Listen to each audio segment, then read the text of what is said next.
Hey guys, so I just wanted to do a quick little comparison here between the Xiaomi Mi8 and the Samsung Galaxy S9. We're going to compare them here, the latest from Xiaomi and Samsung, head to head. So in terms of the spec, you are getting a Snapdragon 845 in the Mi8 versus Exynos processor, which I think is the 9 series in Europe. Obviously you can get the Snapdragon variant, and also I think you get slightly more RAM here in the Mi 8, but the big change this year is you do get actually an OLED display, which, looking at it here, it looks pretty awesome in comparison to Samsung's display, which usually they keep the best themselves, so you're not going to be missing out here when it comes to the viewing experience.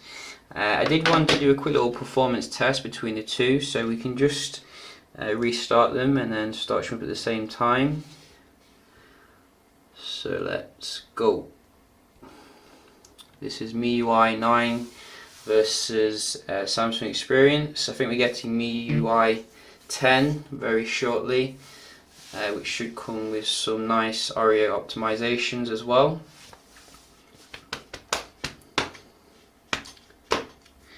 So Samsung's literally like the only phone nowadays which doesn't come with the, you can see the Mi 8 very fast to boot up there, which just beat the Samsung, I think. But I was just going to say, it's the only phone which doesn't come with a notch nowadays, which is quite distinctive in itself. But you do get a slightly bigger display on the Mi 8. Obviously you can see the notch does add to a little bit more screen area. So let's have a look at how they do compare. We have a few apps here. Everything should be closed down. There we go. Go.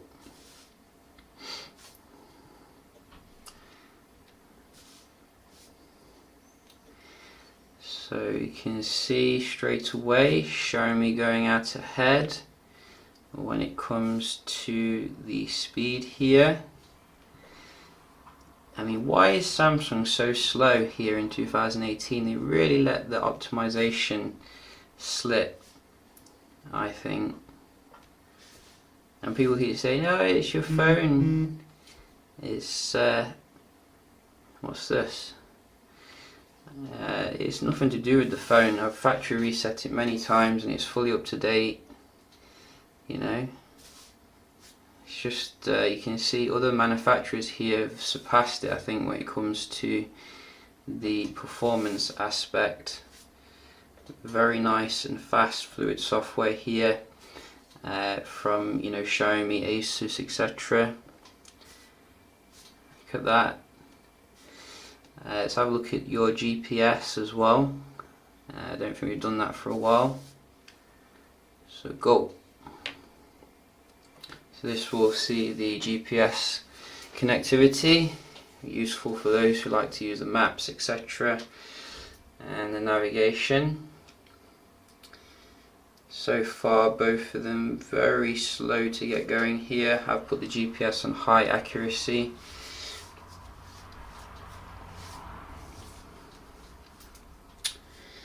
So Samsung, I think, seems to be doing a little bit better overall. Even though I've seen them both perform way better.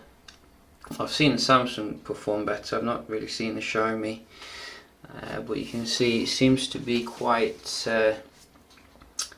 slow here. Let's just make sure everything is turned on. So where is the location? They keep changing everything here. So location, yeah, high accuracy as you can see, but still, that could be an issue actually. I'm going to keep an eye on, because if you can't get a good GPS and you can't really use maps and things like that, so something to consider here. Samsung definitely more superior when it comes to the GPS connectivity. Let's have a look at your speed test. Doors open and let's go.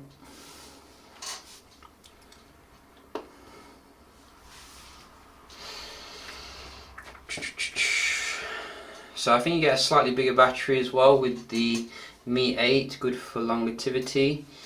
You get 2 speakers on the bottom, which we can check out in a second, which look pretty promising.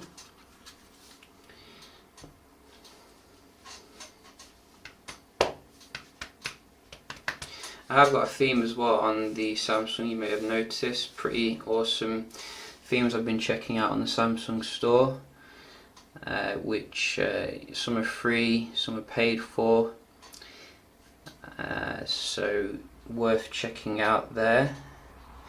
And what's going on with the Mi 8? Have you switched back to, yeah, let me just forget this network because it seems to prefer it over the proper one. So that can be very annoying.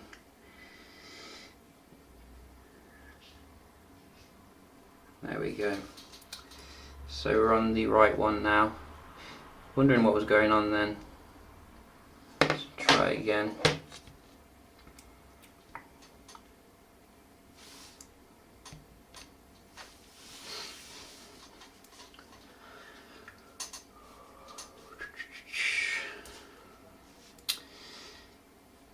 Xiaomi's really going for it, you can see. I mean, well, it was going for it. Now it's gone back down again. So I opened my mouth too soon, as you can see. I think Samsung's actually won this one, which is quite good. I'm not going to give it a second chance because, you know, Samsung has to win something at the end of the day.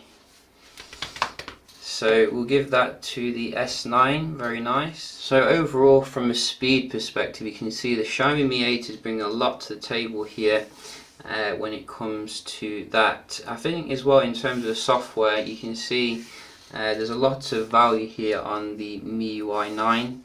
There's some settings in there as well which I don't really 100% understand what they do, like this something called Xiaomi AI.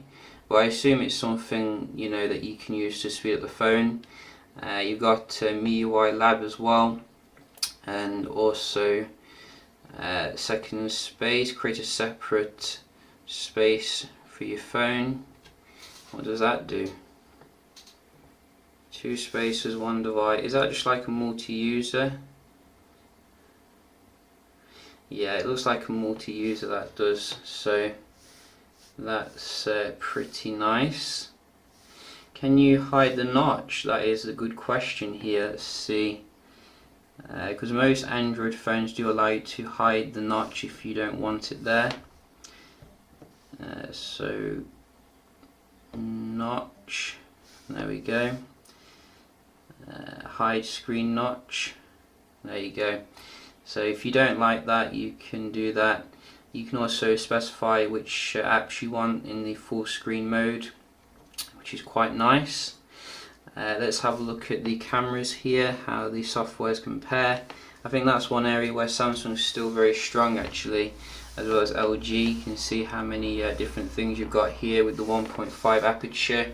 You've got your selective focus, whereas with this one I think it's more copying the iPhone, as you can see. A little bit less in terms of the settings here, but you do get some nice stuff such as short video and square manual mode as well.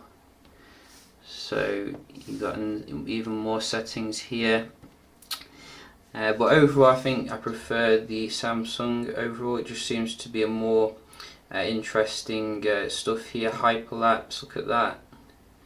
So they really do go, you know, the extra level when it comes to the camera experience, and I think they're going to continue to do that for the Note 9 and other Samsung phones. So yeah, very interesting phones here. Obviously the Mi 8 is a little bit less expensive, but certainly worthwhile here as long as you can deal with some of the software quirks. You probably get a more stable experience on the Samsung, but not necessarily faster, as you could see there.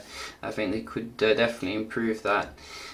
So yeah, hope you enjoyed the video, found it helpful, and I'll see you in the next one. Cheers.